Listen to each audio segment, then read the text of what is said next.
মুহূর্তে দাঁড়িয়ে আছি নেপালের রাজধানী কাঠমান্ডুতে। আমার পেছনে আপনারা দেখতে পাচ্ছেন কি অবস্থা চলছে। তুমুল আন্দোলন শুরু হয়েছে এখানে, বৈদ্যুতিক তারে আগুন লাগানো হয়েছে এবং সবাই স্লোগান দিচ্ছে যে কেপি শর্মা ওলি, যে নেপালের সরকার প্রধান, তাকে যাতে সরিয়ে দেওয়া হয়, তার ফাঁসির দাবি পর্যন্ত করা হচ্ছে। এই সিচুয়েশনে আসলে নেপাল একেবারে উত্তাল হয়ে উঠেছে। কারফিউ চলছে এবং দোকানপাট সবকিছু বন্ধ করে রাখতে বলা হয়েছে।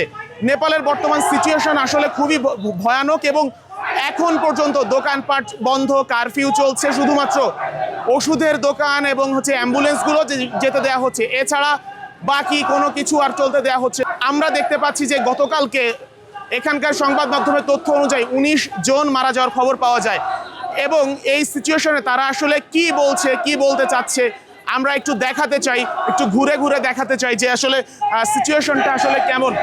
এই যে দেখেন যে এদিকেও চলছে, স্লোগান দিচ্ছে, স্লোগান চলছে, আগুন জ্বলছে এবং এদিকেও বৈদ্যুতিক তারেও আগুন লাগানো হয়েছে। আমরা একটু দেখাই, ঘুরে ঘুরে দেখাই। কেপি ওলির পদত্যাগ দাবি এবং কেপি ওলির পদত্যাগ এবং ফাঁসি দাবি করা হচ্ছে। অ্যাম্বুলেন্সগুলো যাচ্ছে এবং এদিক থেকে আরও যারা বিক্ষোভকারী ছিলেন তারা আস্তে আস্তে করে রওনা হচ্ছেন এবং সাধারণ পথচারীরা, গতকালকে শুধুমাত্র শিক্ষার্থীরা এই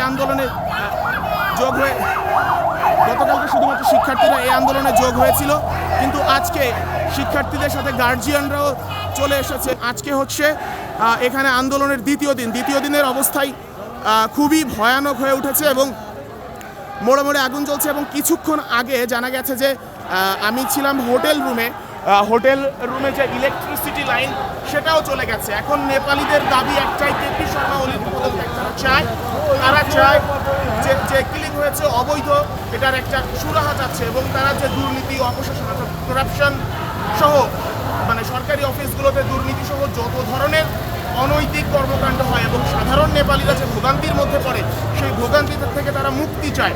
তো এই সিচুয়েশনে আসলে নেপালের অবস্থা কোন দিকে যাচ্ছে নিশ্চয়ই আপনারা বুঝতে পারছেন।